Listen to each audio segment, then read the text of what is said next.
d'être dans le 5 de base à cette position qu'il préfère, parce qu'on sait que c'est un joueur qui peut jouer 1, 2, 3, 4, 5 voilà, finalement, même s'il n'a peut-être pas les épaules pour jouer vraiment sous l'anneau, il est capable de le faire, il a des mouvements qui sont intéressants, mais lui il veut jouer poste 3, c'est là qu'il a un avenir évidemment, et c'est là qu'il a cette position du côté d'Anvers. C'est lui qui vient d'obtenir le ballon et le glisser à Jason Clark qui va organiser le jeu anversois.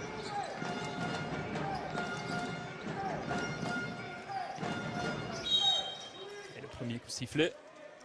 Directement très agressif, il reçoit le ballon, aucune hésitation, il essaye de prendre ce tir, il crée une faute, il va aller directement sur la ligne des lancers francs.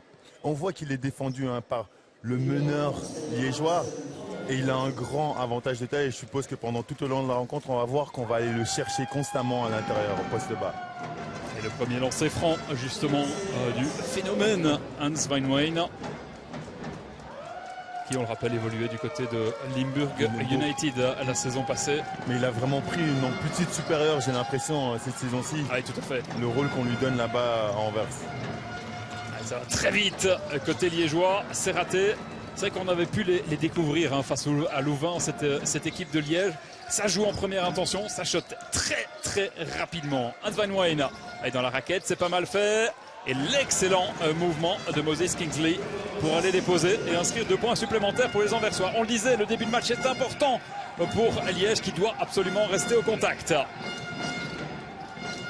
Hazard avec Penning.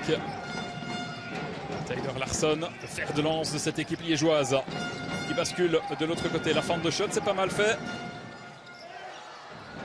Et c'est un petit peu court pour Louis Hazard. Le ballon récupéré par les Anversois. Et Jason Clark. Clark face à Hazard. Jason Clark qui a donc re-signé pour une année supplémentaire. Ce qui permet vraiment un rôle morse de travailler. Alors qu'Hans Weinwein demande et obtient ce ballon. Ce que vous aviez annoncé, voilà. Il a l'avantage de la taille, il va en profiter. Et là, ils n'ont aucune chance. C'est un pivot liégeois qui doit pouvoir défendre dessus s'ils veulent l'arrêter. Mais donc Rolmors qui a son effectif pour 2 ans et qui peut vraiment travailler sur le long terme, puisque 2 ans on peut parler de long terme dans le basket et dans le sport moderne. Allez, les 2 points en plus le bonus à suivre pour les Liégeois. On revoit la bonne passe dans la raquette et on retrouve évidemment Tyler Larsson. Meilleure évaluation moyenne de notre championnat, la bonne surprise de ce début de saison. Oui, c'est un fort scoreur, on l'a rappelé, il vient de Riga, si je me souviens bien, du championnat. Tout à fait, il était meilleur scoreur. Et ici, il nous montre toutes ses qualités dès ce début de championnat. Il tournait à 16 points, 5 rebonds et 4 assists la saison passée du côté de Riga. Voilà, il vient de connecter le lancer franc supplémentaire. Oh, cette défense ici, ce couloir offert à Jason Clark qui n'a pas besoin de ça pour scorer. Mais ce qui s'est passé sur l'action par avant, c'est qu'il a provoqué une première faute de Hans Weinwein. C'est important, si on ne peut pas arrêter un joueur offensivement, de lui faire provoquer des fautes pour l'obliger à aller sur le banc. Et ici, le joueur dont on parlait... Et le ballon qui revient finalement dans les mains de Jason Clark, qui repart. Ouais, c'est un petit peu naïf, ça. Tyler Larsson qui s'est emparé de ce ballon est destiné à Moses Kingsley. Et là, c'est tout aussi naïf. Et tout aussi mal calibré. Et le ballon récupéré par les Giants. Avec Clark, Weinwein, Kingsley. Il y aura fort à faire, Boris Penning dans le duel face à Kingsley, imposant physiquement. Ouais. Il y a un vrai avantage côté anversois au niveau physique. On a parlé à l'aile et puis là aussi à l'intérieur. Comme le soulignait Laurent Constantello à l'interview. C'est vrai que quelque part, au niveau du recrutement, avant le début de cette saison, eh bien, le nouveau coach liégeois l'annonçait. On n'a pas les moyens d'aller chercher des grands formats performants. Et du coup, on va essayer de jouer avec d'autres armes, et notamment le shot à distance. Ce qui peut être un peu l'arme du pauvre par moment. Ouais, c'est une arme qui peut marcher certains soirs, mais... C'est du kit au double. Voilà, c'est du kit au double. Et sur la longueur, c'est jamais évident. Voilà, ça aussi c'est intéressant d'aller chercher du hasard à cette position-là. On voit que les Liégeois essayent d'écarter un maximum cette défense anversoise. Oui, ils jouent plus petit, donc ils sont censés être plus rapides. Et c'est une manière assez intéressante d'attaquer cette équipe. On voit beaucoup d'équipes jouer small ball et ça fonctionne pas mal. Et là, on va chercher Hans Weinwein à l'intérieur. Et là, c'est la passe pour Kingsley. Il se loupe. Et Tyler Larson récupère le ballon. Tente d'accélérer le tempo, mais le bon repli défensif des Anversois pour empêcher la contre-attaque justement. Ouais, il y a un...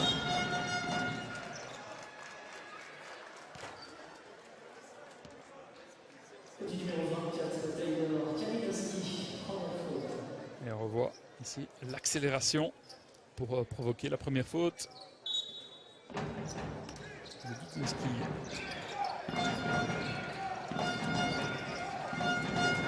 Chebasek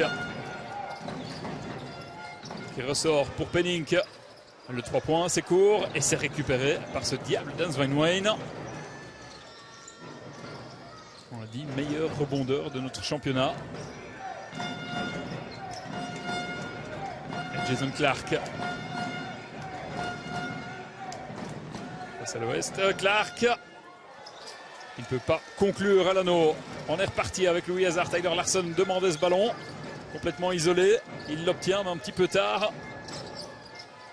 Larson.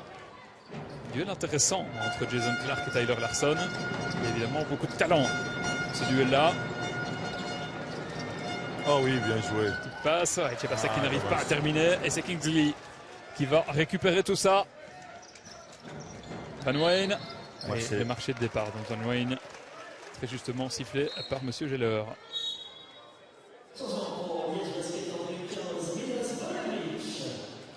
Voilà la montée au jeu du joueur dont on vous parlait tout à l'heure. Milos Bojovic, formidable scoreur liégeois. Il a une petite blessure pendant la semaine. On pensait incertain jusqu'à l'échauffement. On ne l'a pas vu. Et puis voilà, là, il est présent. Il est presque indispensable pour l'équipe liégeoise. Leader de cette équipe et joueur expérimenté, Bojovic. Que l'on retrouve ici. Voilà, on vous parlait de ses qualités de scoreur et directement très agressif dès qu'il reçoit le ballon. Et provoque la faute de Jason Clark, ce qui n'est jamais une mauvaise chose évidemment. Ouais. Quand vous lui faites face. Tyler Larson pour leur mise en jeu. Bojovic de nouveau en possession du ballon. Penning qui demande, il ne peut pas obtenir. Du coup, Bojovic prend ses responsabilités. Il est rentré depuis 12 secondes. Il a déjà tenté à deux reprises. Il a pris sa chance. Même si pour le moment, ça ne rapporte rien.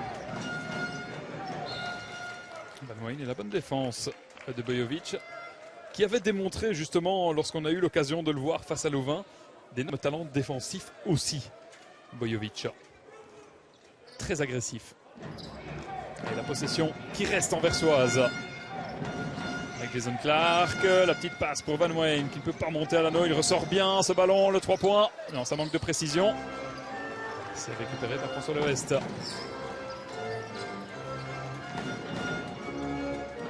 Tyler Larson face à Van Weyne. Le 3 points. Non, c'est court de nouveau. Et gros rebond. Bon rebond, oui, de Boris. Boris Penning, le ballon qui circule pas trop mal. Oh, Louis oui. Hazard, il peut aller terminer avec le bonus, s'il vous plaît. Louis Hazard, on revoit sur ce ralenti. Et on voit aussi l'intelligence de François Loers en dessus de l'anneau, qui prend position, qui empêche le big man anversois de venir aider. Et voilà, à cause de ça, il fait une faute. Bon passage de François Loers. Regagner le banc en compagnie de Boris Penning. Du hasard connecte le lancer franc. Darnell Harris et Karl Montgomery qui sont montés au jeu côté liégeois. Et Terry de Rover qui va également monter sur le parquet. Dans quelques instants, Clark en tête de raquette. Le bon shot à mi-distance pour Clark. J'ai pas l'impression que Anvers arrive à mettre son jeu en place pour l'instant. C'est des efforts individuels comme ici Clark qui a essayé tout à l'heure et puis ici il se prend à la deuxième reprise et il connecte ce tir. Mais sans vraiment de création. Oui, tout à fait. Pour l'instant, ils arrivent à se reposer justement sur ces qualités individuelles qui leur permettent d'être devant au marquoir. Et on retrouve Jason Clark avec Dudzinski, Van Weyne, Kingsley. C'est bien fait là. Par contre, c'est bien construit. Et Kingsley avec le bonus.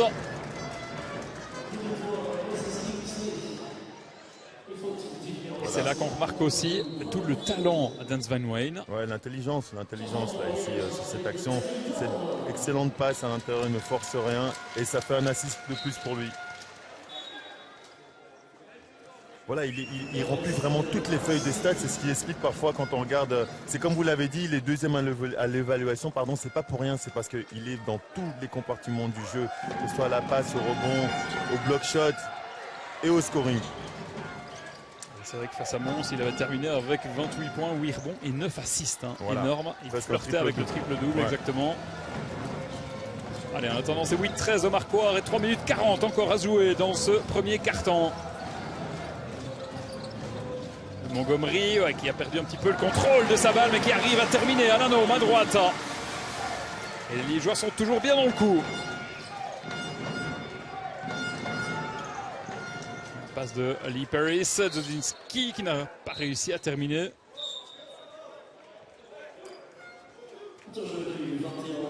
Beaucoup de jeunes joueurs, de jeunes Belges côté anversois, mais de jeunes Américains aussi, à l'image du numéro 5, Lee Paris. Tout à fait, c'est pour ça qu'on m'avait posé la question tout à l'heure au sujet de Anvers s'ils étaient candidats au titre.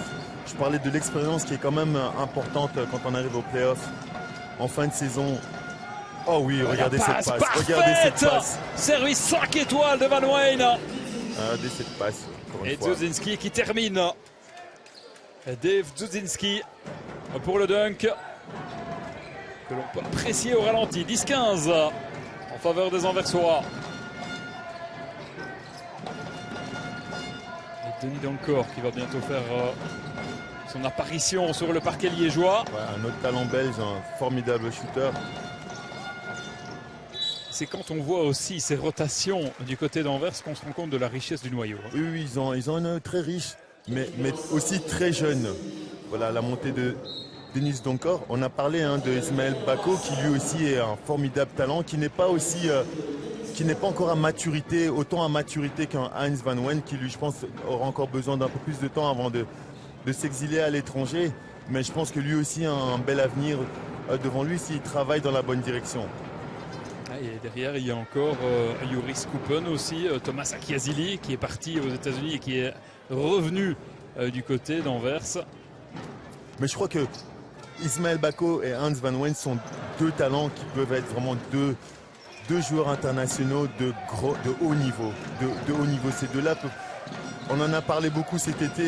Beaucoup de scouts étaient sur ces deux joueurs-là, justement, parce qu'ils ont aussi remarqué le potentiel de ces deux joueurs. Et voilà, ça c'est quelque chose qu'il a travaillé et qui peut maintenant de manière consistante marquer.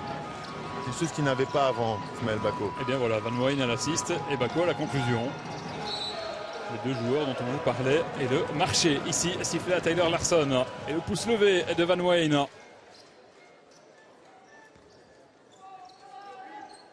Ils sont grands, ils sont longs. C'est difficile de les attaquer, de les battre, de les prendre de vitesse. Et puis l'avantage aussi avec leur âge peu avancé, c'est qu'ils peuvent enchaîner les matchs. Ah oui, oui, contrairement et jouer tous les 2 ou 3 jours. Ouais. Contrairement à mon consultant de ce soir. Et ici Ismaël Bako qui connecte en dessous de l'anneau. Avec tout le respect que j'ai pour vous, mon cher Guy.